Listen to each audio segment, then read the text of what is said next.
I'm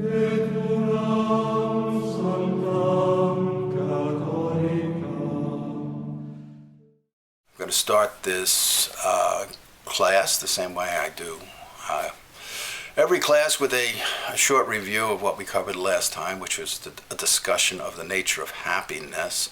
I'm not going to go into a lot of detail related to that because we have to cover a lot of material today.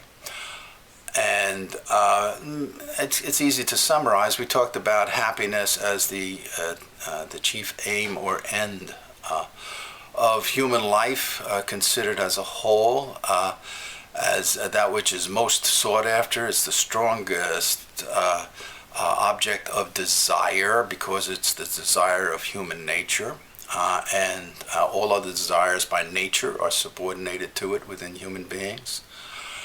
And no appetite of any individual faculty is as strong, and so to try to satisfy human happiness by the pursuit of the object of any of the individual faculties or appetites will fail. It will never be totally satisfying to human nature as considered as a whole. Today we're going to start to talk about the human emotions, or as St. Thomas calls them, passions. He goes into his discussion at the beginning of the human emotions with an explanation of why the term passion is used related to them. I'm not going to cover that in any kind of detail because it's not really pertinent to understanding the nature of the subject that we're discussing, aside from the fact that there's an initial external stimulus to which these faculties of faculties, these powers within the faculty, which are appetites, react. Commonly today we call them emotions, and St. Thomas divides them up into 11 in number, and divides them into higher and lower appetite, which I'll talk about. An irascible and concupiscible appetite. But before discussing that, what I want to do is to give a more elaborate definition of the emotions than St. Thomas gives, because he does it in a kind of piecemeal fashion to identify precisely what they are. And he explains them as psychosomatic reactions to some sort of an external stimulus or formal object which is apprehended through an external stimulus on the body, or through an image, initially through the external bodily stimulus. And this draws the faculty toward or pushes it away from whatever is stimulating it, either to achieve union or separation from this, as apprehended to be sensibly agreeable, that is good, or sensibly disagreeable, as it is in itself, or apprehended as connatural or proportionate to the faculty it activates. That is, the emotional reaction is to something that's stimulating our organs, which we conceive to be hurting us or not, giving us pleasure, damaging us in some way, and as a result we either want to get union with it or not. The emotional reaction for St. Thomas always starts with some sort of an external stimulus on the organ, or if we have already experienced something in that way with respect to an image that's been called to mind. It involves bodily changes. It always involves for him changes in the heart and in the blood flow. It has a cognitive conceptual content as well as a sensory image. It seeks to terminate in rest, in pleasurable union with or separation from its cause, as the thing is in itself. That is, St. Thomas doesn't think that the emotions are satisfied just with, like, knowing the truth about things, which consists in intellectual satisfaction. The appetites, the sense appetites, want real union with the thing that is being desired appetitively. They don't, or they really want to get away. We really want to flee from this. We want to have no contact whatever with this. It's a real union in nature, identity that's sought. That's like entering into an identity with the thing that's more than a conceptual identity that would be achieved intellectually. The division he makes between the higher emotions and the lower, or the irascible emotions, the concupiscible, he gets from Plato. In Plato's talk about the emotions in the Republic, Plato makes an analogy there, among other ways of talking about these emotions, with the charioteer and the two horses. A famous example Plato gives from the Republic. He gives the number of emotions as 11. 5 he locates in what Plato calls the lower emotions, or the 6 in the concupiscible appetite. Love or liking, hatred or disliking, desire or concupiscence, aversion, pleasure, pain. Intellectually, this flows into, he says, joy and sadness or sorrow. So there's a kind of an intellectual manifestation or analog to this emotion, which is reactive to the sensory experience. In the irascible appetite, you have hope, despair, fear, daring, and anger. Love, he says, or liking, is the principle of all of the emotions. They move from love toward an object, toward something desired, liked, and in a specific order. If you like something and you get it, you're satisfied. You get pleasure. If you dislike getting the fact that you haven't been able to get it, you desire to get it, you move toward it, and you move away from things that prevent you from getting it. If there's nothing difficult involved in getting it, you feel pleasure and joy intellectually. Sadness if you don't, and then this dislike will kick in if you're confronted by a difficulty. A hope to be able to get it, hope which has 3 conceptual components to it: the future, the possible, the difficulty, the difficult. This calls into your consciousness and awareness of your own power, which means that this emotion is connected to some sort of sense awareness of your nature, which is apprehended through your cogitative reason, your estimative sense. That's why St. Thomas locates these emotions chiefly in the estimative sense, although the lower emotions are chiefly a reaction to what's experienced through the common sense and the imagination. Because cogitative reason is higher than common sense, all of the emotions can be seated in cogitative reason, even though the lower emotions have no real experience of the natures of things, and in animals are naturally connected by instinct to taking direction from this irascible appetite, which inclines them to pursue their real needs. So animals will make no distinction between apparent and real goods. Every faculty, even in human beings, pursues the real good. But human beings intentionally can know something to be pleasurable and not really good, like eating for entertainment rather than for personal health or well-being. Animals, according to St. Thomas, don't do that. He gives the example of the dog that desires to eat the rabbit, or the lion that wants to eat prey. He says they don't delight chiefly in the scent or the sight of the animal. They delight in the image of eating. the animal, devouring it. So their sense of pleasure is not one of intellectual type of delight or something like that, because they have no intellects. The intellectual emotions are chiefly sight and hearing.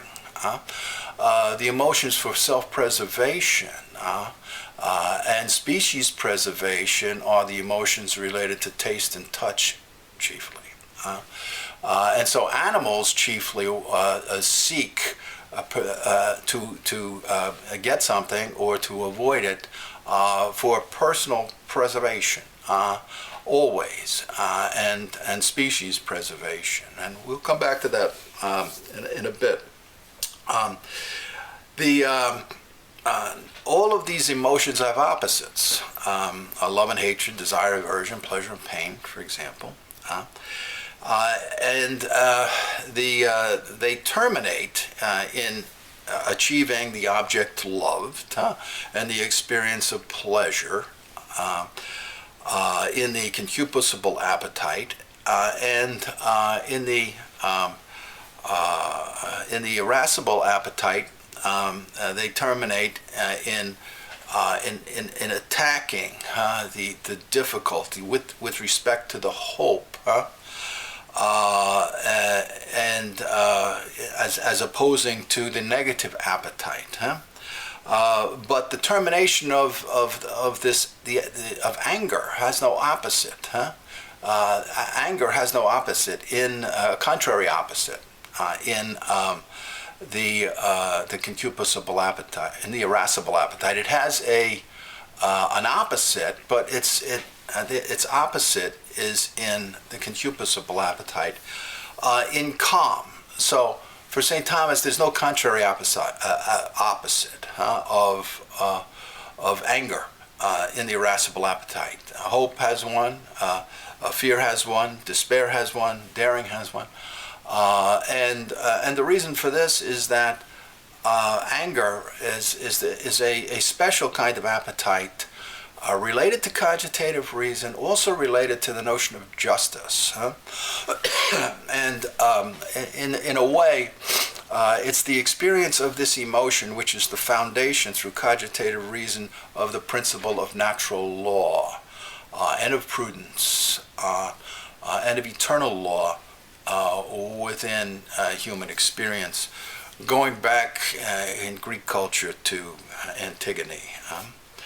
All the emotions involve opposite terms, that is, subjects, and a relation to those subjects of moving toward them or moving away.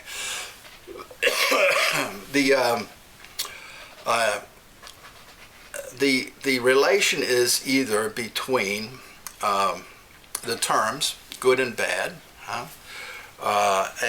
or between the different relations to the same term. That's the two kinds of motions you can have. In the concupiscible appetite, St. Thomas maintains that the movement is toward the good and away from the bad.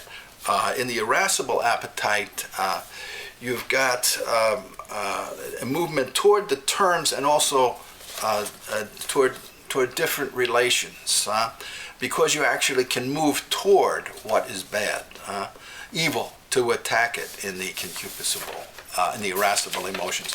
And we'll talk about that more as we go on. In the emotions of the concupiscible appetite, only contrariative terms exist, he says, between two opposites, the perfect and the imperfect. In the irascible appetite, both species of contrariety exist. The high-spirited emotions, the irascible appetite, may be mutually contrary because they have contrary terms or opposites. Something that's liked, something that's disliked. And they have opposite movements towards the same object. On the one hand, you dislike it. On the other hand, if you're courageous, especially, you attack it. for St. Thomas, all the emotions are rooted in love, and all the irascible emotions are rooted in hope, which has as part of its essential concept the future, the possible, the difficult. That's why St. Thomas gives us three examples of hopeful people: individuals who are drunkards, fools, or young people. Because to be hopeful, you don't necessarily have to be sober, or you don't necessarily have to be bright or in contact with reality. You have to have an estimation of your powers, which can be accurate or inaccurate as far as reality goes. But anything that can cause you to estimate your ability to achieve a good and overcome difficulties and dangers getting to it can be something which is an aid to hope.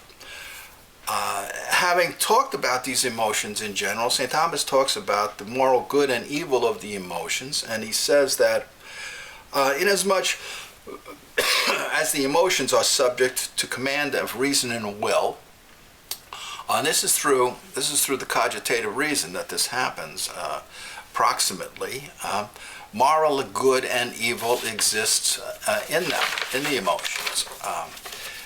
Regarding the question whether the emotions are always emotionally evil, he talks about the Stoic attitude toward the emotions, and he does it in a contracted way, which will gives a kind of misleading representation of their teaching. Not that he misunderstands it; he understands what they're saying, but he says that the Stoics don't make a distinction between intellect and will and emotions, strictly speaking. The individual intellect and the sense intellect are identical, and the individual emotions and the will are identical, because the Stoics put reason in the mind of Zeus or in the mind of Jupiter, which he doesn't go into. They consider the universe to be an animal, and all emotions to be bad, to be evil. It's only, at least individual emotions, it's only to the extent that the mind of Zeus or Jupiter enters into the individual soul in a kind of what would resemble a modern socialist kind of mindset, that they're good. It overcomes them so that they no longer disturb the senses, but are totally subordinated to this social good. Aristotle, on the other hand, considered all emotions to be moderated, what he called right reason, which he identified with prudential judgment, to be good. Right reason for him constitutes the golden mean precisely because it's reason in touch with the natures of things which are really good or bad for human individuals as satisfying real human needs. Prudence is reason that comprehends and commands real human needs, in a way, by choosing the means that fulfill these needs. Because reason, in the sense of right reason, is the root of all good. The greater the number of human parts directed by human reason, according to St. Thomas, the greater will be human goodness. The more the emotions are directed by right reason, the better they are.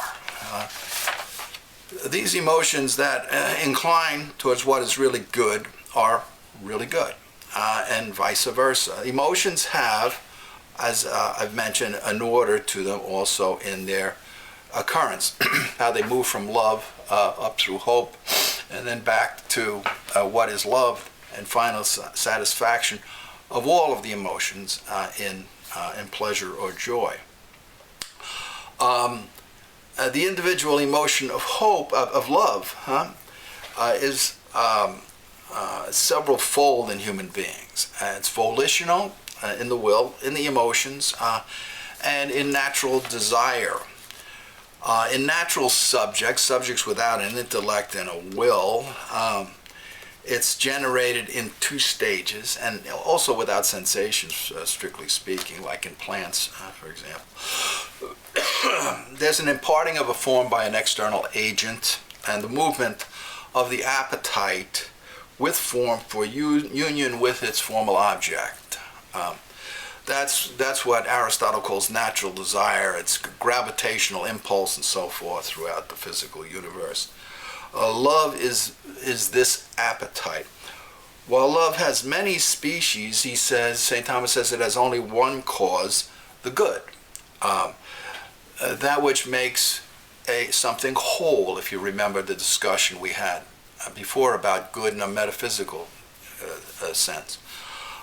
So any external stimulus that moves an appetite toward achieving the facultative wholeness, completeness, like the power of sight being actual rather than just possible, is a good. With respect to human appetites or those of animals that have higher forms of sensation, or even the sense of touch, that has to be a somewhat known good. Love consists in a connaturality, a proportionality, or congeniality, compatibility between the lover and the loved. In other words, there's a sense of proportion or intensive quantity greatness between the power and what's actually stimulating, so that there's no sense that what's in the power is somehow damaging or harmful. In human beings, St. Thomas identifies two types of love: love of friendship and love of desire. Love of desire is a personal kind of individual love, and love of friendship is love for an other as an other. But in both cases, it's always for a person. And this is with respect to anything human beings love. We can't love anything for a person because we're always loving it for ourselves. And we're always loving things for ourselves inasmuch as we, by nature, are aware of ourselves as belonging to the human species, and we have a natural desire for self-preservation of the human species, which is why we love things individually for ourselves, which is why the virtue of prudence is the golden mean, and it's that which makes all human dispositions and habits virtues as such. It gives to them the form of being virtue. The love, according to St. Thomas, has 6 effects. Union. Love is the efficient and formal cause of union in reality and or in affection, in appetite and thought. It changes a love of desire into love of friendship when directed toward seeking good for another. Union relates to love in 3 ways, he says: as a cause, as the union itself, and as an effect. The second effect of love is mutual indwelling, he says, where that which is loved is constantly in the mind and the appetites. The appetite enjoys the good fortune, and it suffers bad fortune in relationship to what happens to someone else. We experience pleasure if we love someone or something in good that happens to it, and we dislike and suffer bad fortune ourselves when something bad happens to something loved. The third effect, he says, is transport, ecstasy, in cognition and appetite, a kind of inflation of the natural powers and identification with the other, what's being loved. The fourth of these effects, he says, is jealousy.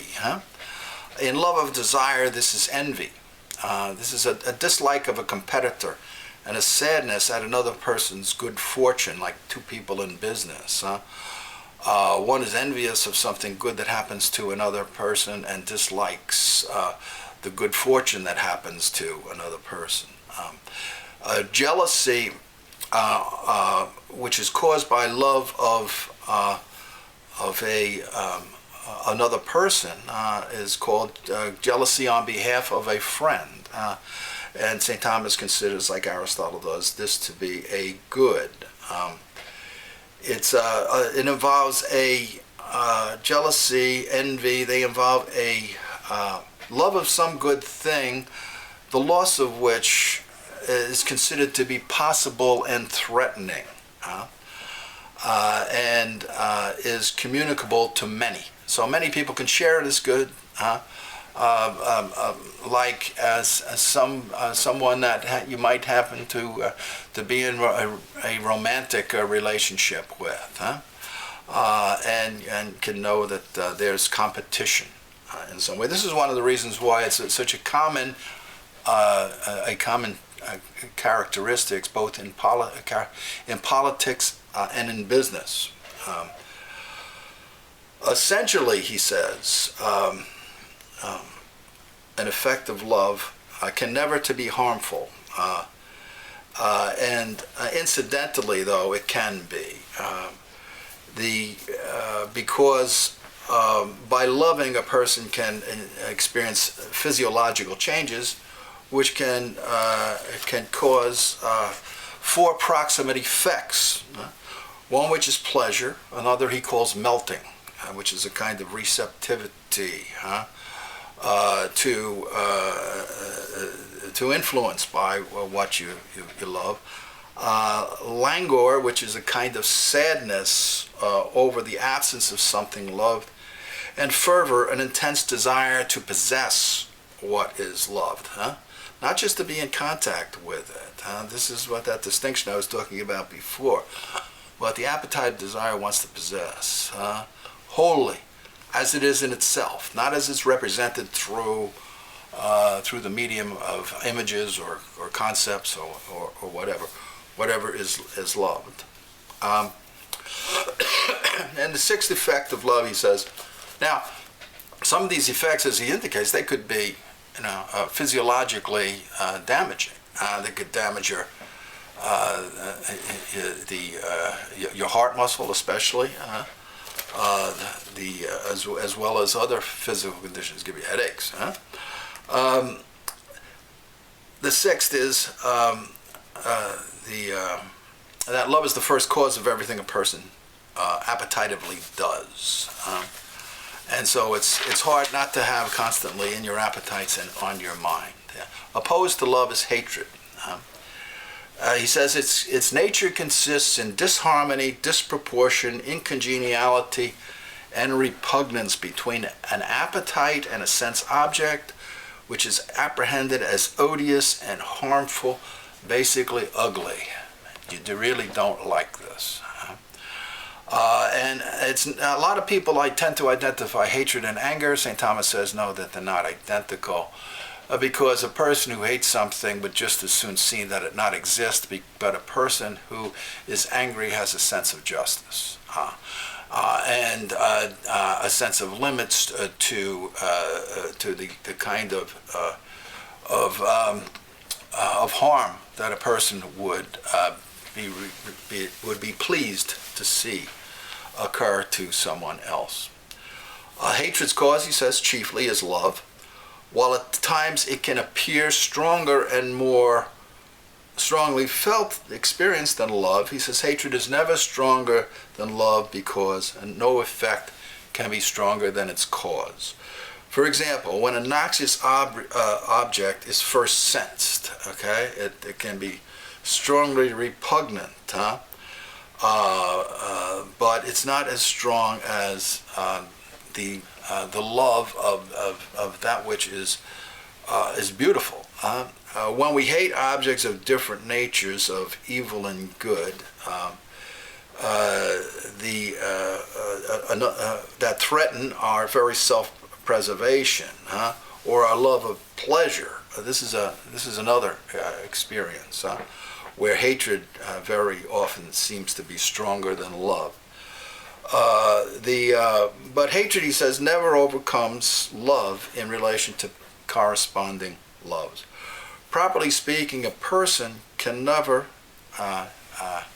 talking about a specific case here of hating, can never hate oneself or the truth.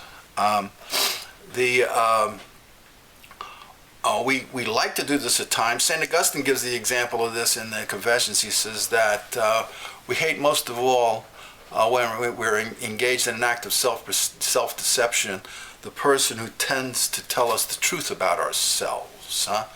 Because by nature we love to know the truth about ourselves, because this is necessary to achieve real good. So when he's saying that a person cannot hate himself or herself, he means, strictly speaking, by nature, by choice. People can engage in self-loathing. In fact, very often you find cultures and political groups of individuals who do this, as well as individuals. Although a person, he says, can hate a particular truth, wishing it not be true, a person can also hate a truth that prevents doing something that a person would like to do, an end, and a truth a person wants to be kept secret. He says also that we can hate whole classes of things as both abstract universals and as causal universals. Like the species hates the species of wolf is hated by sheep. This causal universal, very few people tend to be aware of with respect to the teaching of St. Thomas and Aristotle. But this is chiefly what he's talking about when he talks about science being related to the universal. He's not talking about the universal of the logician, that abstract universal. He's talking about real universals in the sense of causal universals, like the sun's a universal cause of heat. Not to realize this will cause you totally to misunderstand his thinking. This gets us on to the faculty of concupiscence, or I should say the emotion of concupiscence or desire. Desire for what's pleasurable, he says, properly belongs to the sense appetite, to the soul and body, and it differs from intellectual pleasure or joy. It's chiefly a love of the pleasurable as absent, something of which we're deprived and we don't like. By attracting the appetite toward itself, the good causes love, and the attracting the appetite as absent causes the emotion of desire. Satisfying the appetite as it rests in the good that it considers pleasurable causes joy, or causes pleasure and joy intellectually. He holds that some desires are naturally real because they are attracted towards satisfying real human needs. There are other kinds of desires that are apparent because they attract us towards satisfying apparent goods. According to St. Thomas, this second type of appetitive desires, of concupiscence, are not found in other animals. These are only found in human beings. And this is the reason for the need of moral habits in humans. Other animals do not make this distinction between apparent goods and real goods.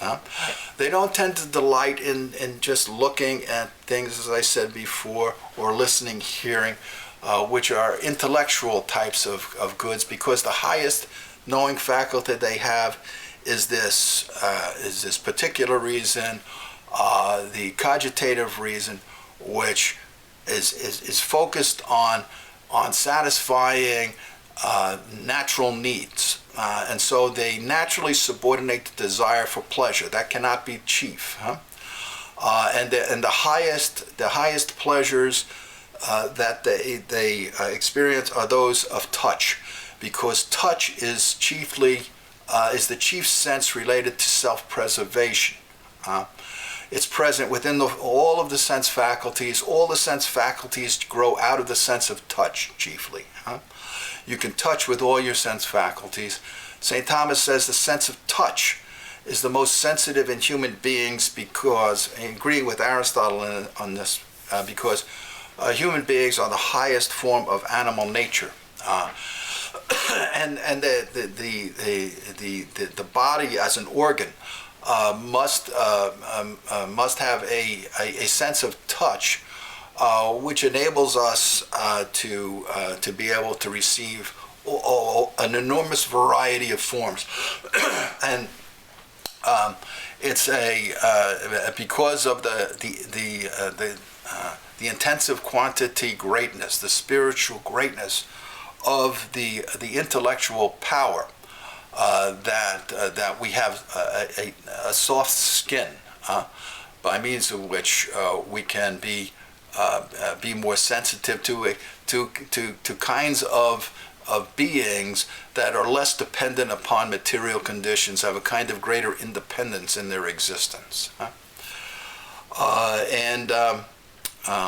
So he claims that in one way human desires are unique because with respect to the sense of pleasure, no other faculty is possessed by any other animal in which two pleasures can be contrary opposites within the same genus. Within a genus, you remember, shares a common subject, reacting to a specific kind of external stimulus. The moral appetite, moral desire, right, can have extremes, right, of vice, like rashness and cowardice with respect to courage. A person can delight in both of those. In no other genus does this happen, according to St. Thomas, aside from the animal genus of human being, a moral genus, where you have the genus divided by contrary opposites of pleasure and displeasure, of what we like and what we don't like. But having two likes, which he says only appears in the form of vices, not of virtues, occurs in this unique genus, so it's something distinctive, and it's why he mentions. It's a difficult passage to figure out what he's talking about, but that's what he means when he talks about is it possible for two pleasures to exist contrary to one another. He means, can they exist in the same genus? As he says in talking about this. So St. Thomas claims that in one way human desire is finite. It's a natural desire for a formal object of a natural need. And this is the way we even experience it on the concupiscible level, even though by human choice we don't have to pursue that. It's a natural desire both for the formal object or for the means to achieve such an end. And it's infinite, it's potentially infinite in principle, in succession, where we can say we can eat, we can drink, we can sleep, we can eat, we can drink, we can sleep, and so on. It's infinite in a way with respect to the end achieved, because once that's satisfied, that becomes potentially insatiable. We eat, we want to eat more, and so forth. In principle, It's infinite because we can want health, for wealth, for fame, for political power, and so forth. In actuality, though, it's not the case. It's infinite. And I think, let's see, that gets us up to the end of our first discussion in video lecture 5, part 1. So we'll leave off with that. St. Thomas's teachings on the human emotions are the most powerful analysis of the psychology of emotion that I've ever come across. And I think you'll agree with me, certainly by the time, if you haven't already done so, by the time we finish part 2 of this video lecture, and Chris, which is especially important for understanding how human moral activity is related to human life as a whole, and how the emotions connect to that. Taking up with the emotion of pleasure, the last of the pleasure and pain, the last pair of the concupiscible emotions. And as you can tell from the first section, part 1 of video lecture 5, we're going to be running over an hour. I'm sure we're going to be running over an hour and a half for this session with these videos, but I'm sure you will, by the time you finish, at least I'm hopeful that you'll recognize how crucial these are to understanding the nature of moral activity, especially this emotion of pleasure, because Aristotle and St. Thomas consider the education in and through and of pleasure to be the chief activity with which ethics, morals, moral science is concerned. Pleasure, once again, I'm going to define this in relationship to different things St. Thomas says in different places. It's a psychosomatic movement, as we might say today, achieved upon the perception of having realized a perfection that consists in perfection, a sense of completion, consists in a state of rest, a sense of being whole, consequent upon fulfillment of a movement that has involved unimpeded connatural operation. It need not involve time in the sense that it happens all at once, it's instantaneous. Time, St. Thomas understanding time to be an activity of succession, existing in between two instants, a now and a now. It differs from joy, which is intellectual, but St. Thomas will also refer to joy as a kind of pleasure. Delexio, for example. Sensory pleasure involves bodily change. Intellectual pleasure, he says, doesn't necessarily, although I'm sure it has some, and I think he would admit, some sort of bodily change even occurs there, but not essentially, because the intellect is immaterial. Intellectual pleasure is greater in species than is physical pleasure for St. Thomas, and he gives evidence of this, to which I'll add some supplements. People reflect more on intellectual acts, he says, than they do on sensory acts. He gives the example from St. Augustine that people prize sanity over sight, and he adds some other considerations to this. The good of a thing with which a person seeks to be united is greater in kind with respect to intellectual pleasures, because spiritual pleasures are greater. The part of a person to which a good is united, namely the soul, is greater in kind. An intellectual union is more perfect, intimate, complete, lasting.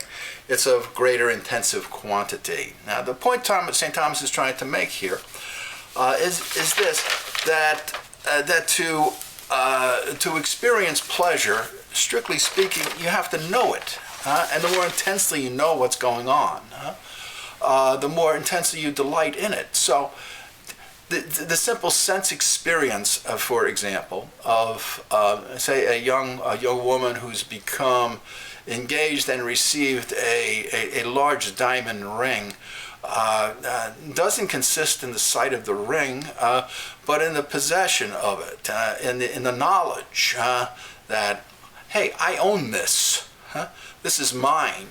Henry Veach gives a good example of this in Rational Man, where he says that consider every possible good a human being could have, and then remove from that the fact that you'd know that you actually had it. Would that actually consist in happiness or in enjoyment? Sense objects, nonetheless, tend to be better known to us initially than our objects of sense. And this is one of three reasons St. Thomas gives why physical pleasures tend to be more intense. Very often they come on us suddenly, unfamiliarly, shockingly, and they involve bodily modifications related to self-preservation. Very often, experiences of touch and taste, for example. They are sought as remedies for physical defects, ailments, pains, and so forth. And as a result, the contrast can be very intense, and emotional. Emotional delight intensely affects the body, whereas intellectual delight affects the soul, and has to be enjoyed intellectually. So the movements, the experience of the different types of intensity can lead people to think that the physical pleasures are in kind greater than are the psychological. But even the experience of entertainment events, which tend to be contemplative, where we enjoy witnessing a performance as spectators, tends to verify what St. Thomas is saying. Nothing seems to compare with the enjoyment that people get from watching, like sports fans, a great football or baseball or basketball game. Comparing sight and touch to sensory pleasure, St. Thomas says sight is valued more for knowledge and touch is valued more for self-preservation. Not only that, there's an order in which the senses come to us, according to St. Thomas. All are rooted in sense. Touch and taste come first, then smell, hearing, and then sight. It's the last to come to us in the order of generation. And the order of dying, it reverses. If you're dying a somewhat natural death, whatever that might mean, where it's not instantaneous, so suddenly your sight will tend to go, then your hearing, your sense of smell and taste, and last touch, where the body holds on to the soul. With an intensity of union. The animals whose instinct is only to derive a pleasure from fulfilling real, not apparent goods, take no pleasure chiefly in the scent of animals, as I mentioned before. St. Thomas says they chiefly delight in eating these beings because the sense of delight that comes from sight and touch is in no way experienced in them with the kind of intensity that it is in human beings. St. Thomas considers some pleasures as unnatural generally for all animals when they are contrary to self-preservation and species preservation. Regarding species preservation, like food, sleep, clothes, shelter, self-preservation also, related to those. In fact, those actually are the individual ones. But species preservation regarding sexual procreation. But these would also include all members of the animal species. That's why they're both, in a sense, individual and species specific. He considers some actions non-natural to the species to be natural to individuals. Something that is against human nature regarding species preservation or individual preservation, something that would not be considered rational from that standpoint, or preserving the body may be co-natural for this individual because of some sort of a defect in an individual's nature. For example, some species-specific anomaly, a physical anomaly, or a psychological problem. It's natural for people who experience a short temper. People are born with different emotional dispositions, according to St. Thomas and Aristotle, with a kind of natural habitus for performing acts of virtue and vice. We are somewhat, by birth, inclined to be more or less courageous, more or less temperate, more or less just, and more or less prudent. And a person who has an abnormal proclivity, for example, to become easily angered, that's normal for that person as an individual, but species specifically from the standpoint of the inclination to take direction from reason, St. Thomas would maintain it's not. Because human beings are moral agents, he maintains the possibility of two pleasures, as I mentioned before, being contrary to each other, because pleasure is unimpeded activity that conforms to natural inclination. Only contrariety of terms is found within the concupiscible appetite, where pleasure is the highest good, it's a perfection, and pain is something to be avoided, and this exists in all animals. Two things that impede each other within a genus are contraries. Two pleasures in the genus of moral activity, two vices, are like cowardice and rashness, are something in which cowards and rash people tend to take delight. So they can exist together as two vices within the genus of moral activity in opposition to the one virtue of courage, which is prudent judgment in relationship to facing dangers.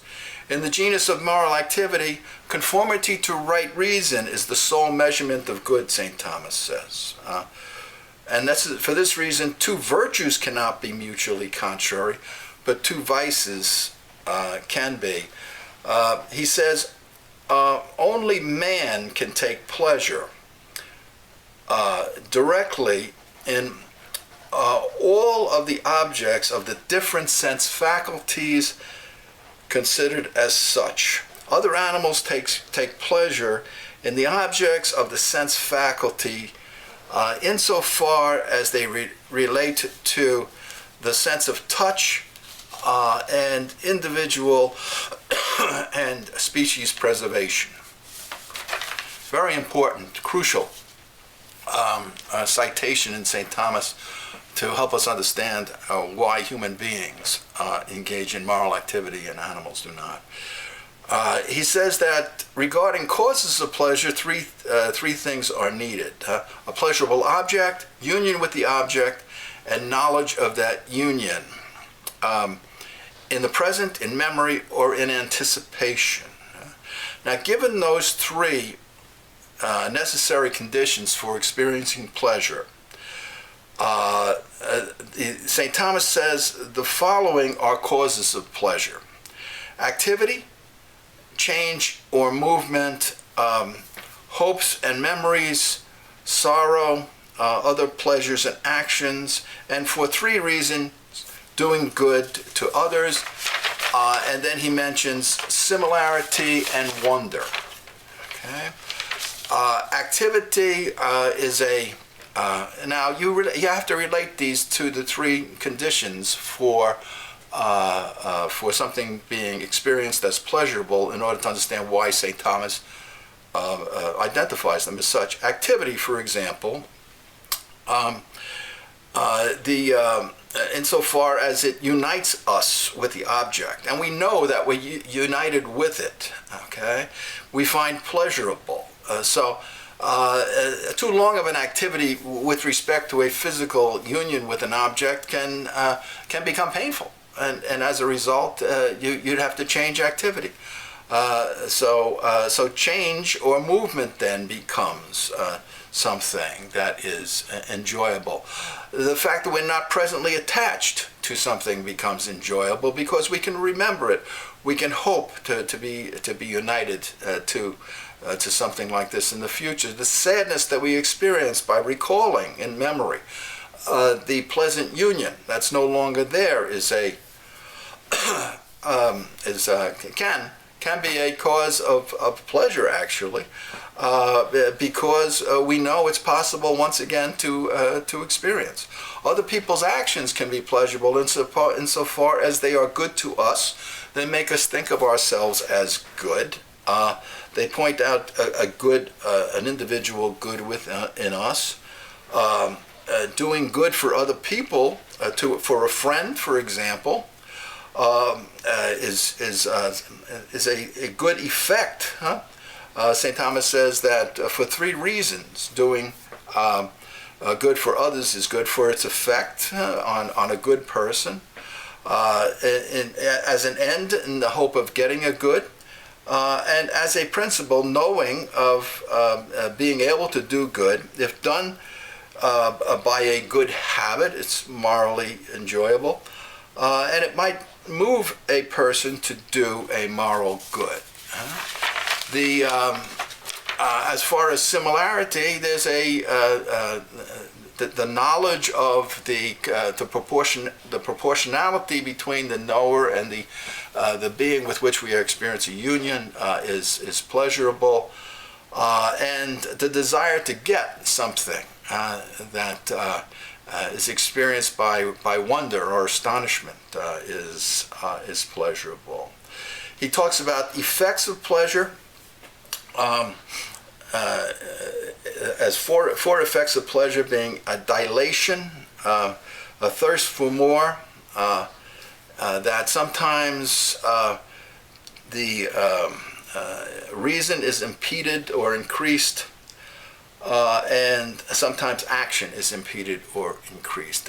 Dilation, he means the psychological enlargement of the spirit of our knowledge, the psychological enlargement of the appetite to be receptive to what's pleasurable. And like St. Thomas talks about melting with respect to love, it gives a person an increased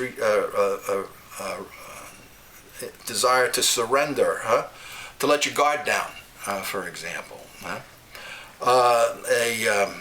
A thirst for more increase doesn't need any explanation. As far as the impeding reason goes, sometimes reason is increased by enjoyment. Physical distractions can diminish the ability to reason, and anything that might be compatible with a good and that makes work more enjoyable can perfect activity. The opposite would impede it. Moral good and evil related to pleasures, he says that not all pleasures are good or evil. Pleasures are good or evil to the that rest in what agrees with what's really good or bad according to prudential judgment or prudential reason. Pleasure is the measure, he says, and standard by means of which all moral good is judged. We principally judge moral rectitude in relation to whether or not the human will delights in taking pleasure in activities and choices measured by right reason, prudence, conformity to fulfilling greater over less goods and real over apparent goods. Pain and sorrow, the opposite of pleasure and joy, he discusses next. He says that there are 4 species of sorrow caused by one's own or another, good or bad. The first is torpor, T-O-R-P-O-R, which is a kind of organic immobilization. You become physically immobilized. Angst, anxiety,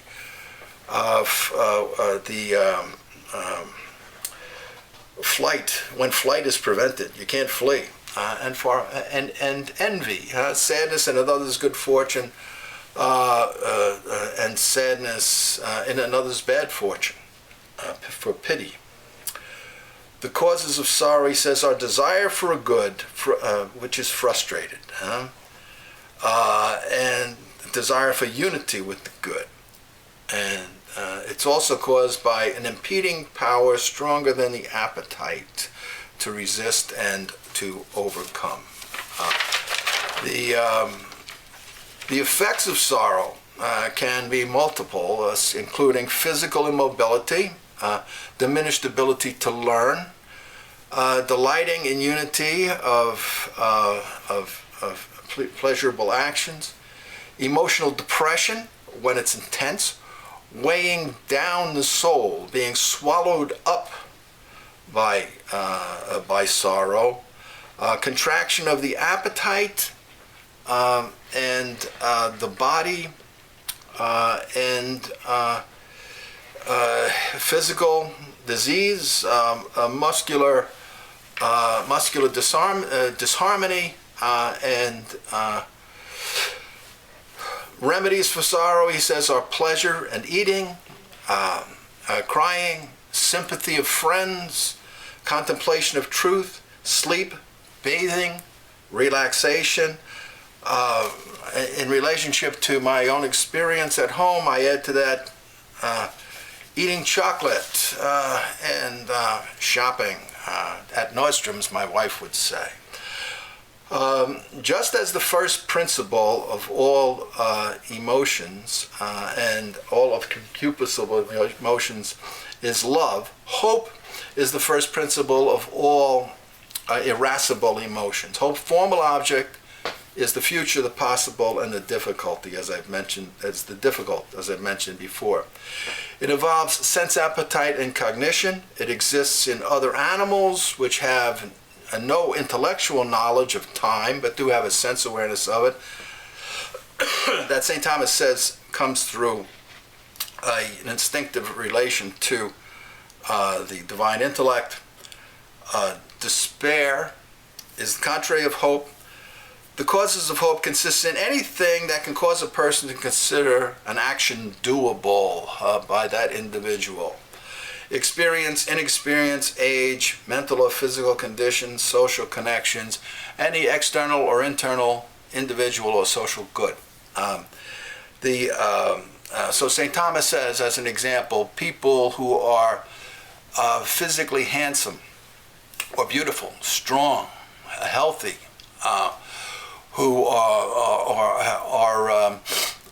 well-born and lucky to have been born into a family that has social and political connections, who are intelligent, rich, and politically influential, have little to fear.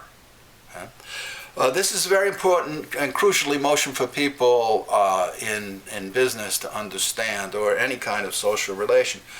Because to the extent that a person imagines the ability to be hopeful, to be successful, that person will be courageous, will not fear. To the extent that the person's that image that causes a person to be hopeful is diminished, that person will not be inclined to attack difficult things.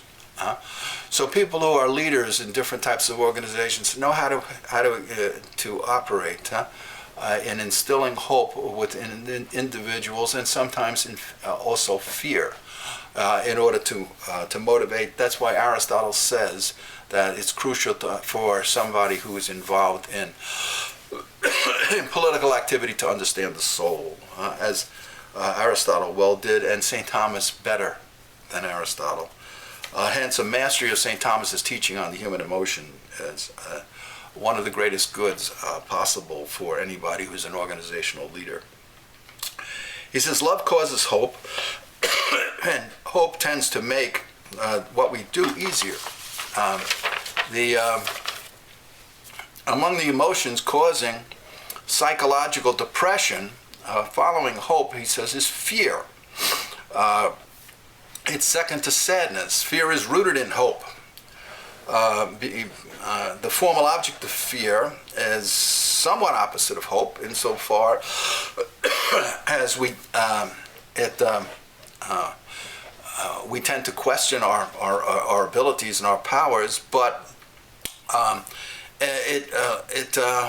fear, and we move away from the obstacle of fear, whereas hope inclines us to attack it. Nonetheless, fear contains within it the future and the conviction of future and although difficult, possible elimination of fear.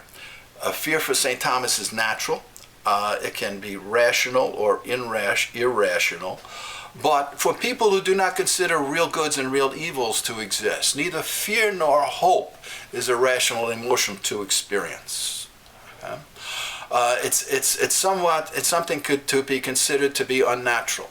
So people who do not consider human nature to be real, do not consider human beings to have real goods and real evils by nature that they need to seek to avoid or seek to pursue, and that by natural powers and ability, through reflection on their own hopes and fears, can come into rational understanding of what those are, will seek to eliminate totally and fully as irrational experiences those experiences of hope and fear, as totalitarian governments will do, and they'll tend to manipulate them.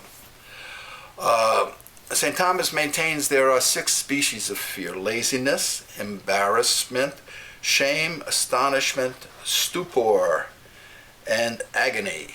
Laziness is fear of work. Timidity, he says, in the face of labor. Embarrassment is fear of reputational damage, diminishment for what one is presently doing. Shame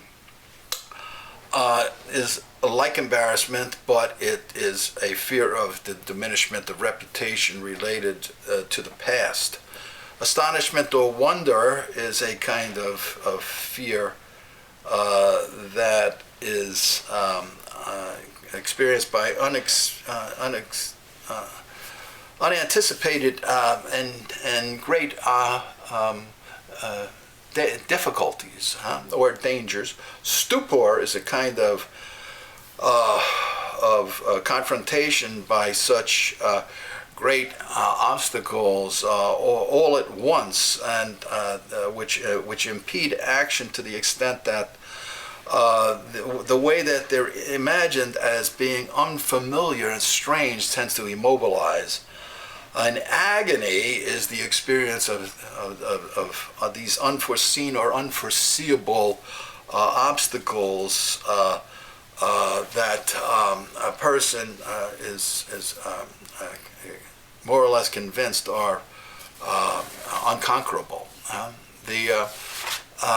To the extent that they are considered conquerable, hope gets kicked in, and one of the great things about hope is, even though it's facing difficulty, It, like all emotions, all the irascible emotions, terminate in pleasure. But the pleasure, uniquely with the irascible appetites, is it enjoys. The enjoyment comes in conquering the difficulty, overcoming the obstacle, and being able to rest in the knowledge that you've done that. Fear's formal object is the difficult, that is disagreeable, future,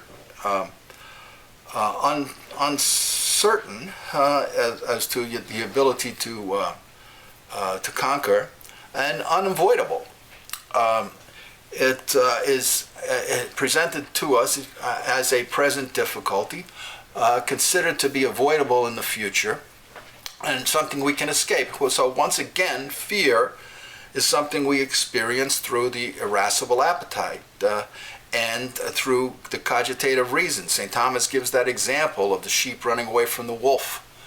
That this is a real experience of real evils in the physical universe, which is an evident knowledge of the existence of real goods for human beings as well as for other animals.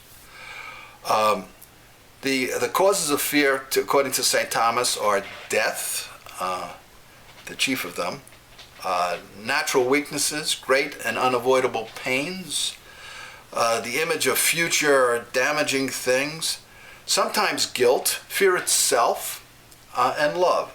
The two chief causes are personal weakness and the magnitude, the greatness of the obstacle being confronted or experienced, the evil that we seek to overcome. The last of the irascible appetites, and crucially important, is that of anger, a psychosomatic reaction to attack a person for committing a suspected injustice or slighting that is undeserved contempt or disrespect. It's rooted in hope of revenge against another person. Strictly speaking, it cannot be directed against an inanimate object unless you endow that inanimate object with some sort of animate qualities, like you punch the wall and explain to it why you're doing this, or you stubbed your toe on the bed, the leg of the bed, and kick it, or scream and yell at it, punch at it, whatever, and to release the pain. So it's rooted in a natural, intensive quantity level of disposition toward being just, being prudent, being temperate, and being courageous in all human beings. Even to this day, most people in the world appear to maintain that no matter how badly educated, not knowing that acts like murder, lying, and stealing are morally wrong is impossible for human beings. In nature, anger is not, in nature, that is in kind and what it is, it's not irrational in principle. Nor is it morally wrong to experience. It's what motivates us to pursue justice. In fact, St. Thomas maintains that the single cause of anger is the suspicion of being treated unjustly. And it's even present in anger, which means that even within animals there's a kind of a natural sense of justice, revealing the presence of natural law and divine providence, as St. Thomas sees it. The moral acts committed out of hatred, he says, tend to be worse in kind than those committed out of anger. As I mentioned before, because the angry person commonly seeks limits to the damage done within done to another person. A hateful person doesn't. A hateful person would just as soon see a hated being not exist.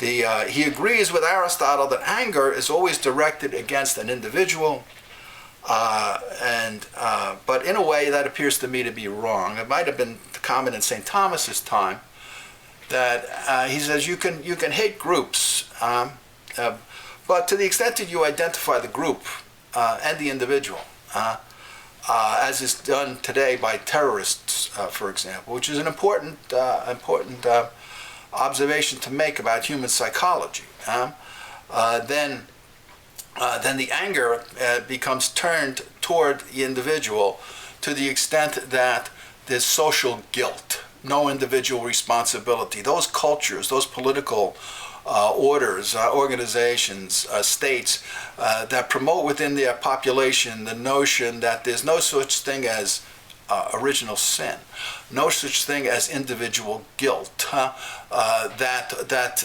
people are born victims and innocent, and only the system is guilty of corruption, will attack the system as if it is a hated object, hateful in nature, with the justification of anger, because as St. Thomas says,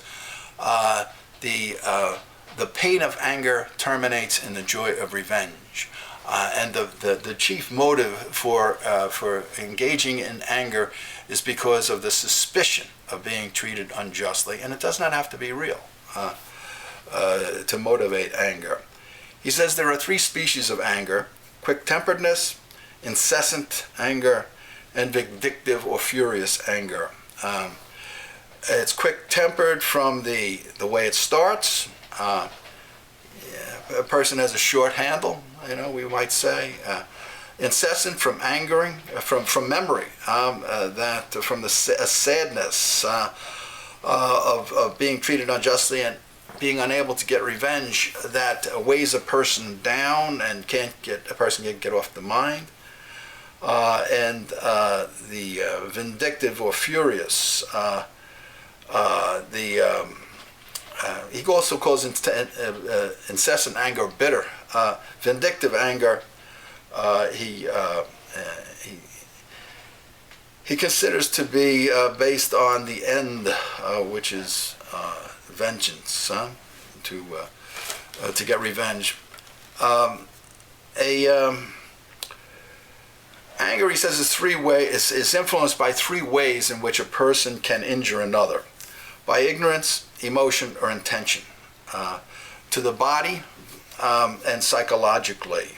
For example, by injuring your reputation. Right? A person can do this by ignorance, can do it emotionally, can do it by intention, and the worst of all that's going to stimulate anger is intentionally to diminish a person's reputation, or a person who has done no damage to any other person, to treat that person with contempt, to spite that person, as St. Thomas would say, or does say, so that you are simply doing this out of a kind of mean-spiritedness, or doing it insolently.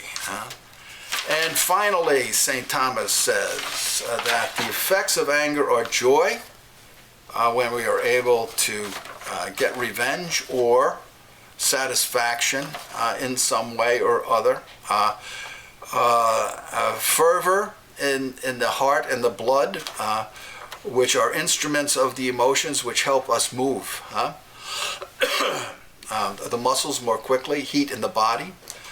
He says anger causes a lot of bodily changes, as do several emotions like fear. In the eyes, the face, the tongue, they're reflected in the heart. When we're angry, the heat from the body tends to move toward the extremities. When we're in fear, it tends to roll up, he says. And we experience coldness in the extremities of our parts. It affects our lungs as well as our heart. Being angered over an extended period of time will cause lung problems as well as heart diseases, as well the inability to get revenge. By grace or something else like that can be removed. Wisdom that comes with age can weaken it. The passage of time.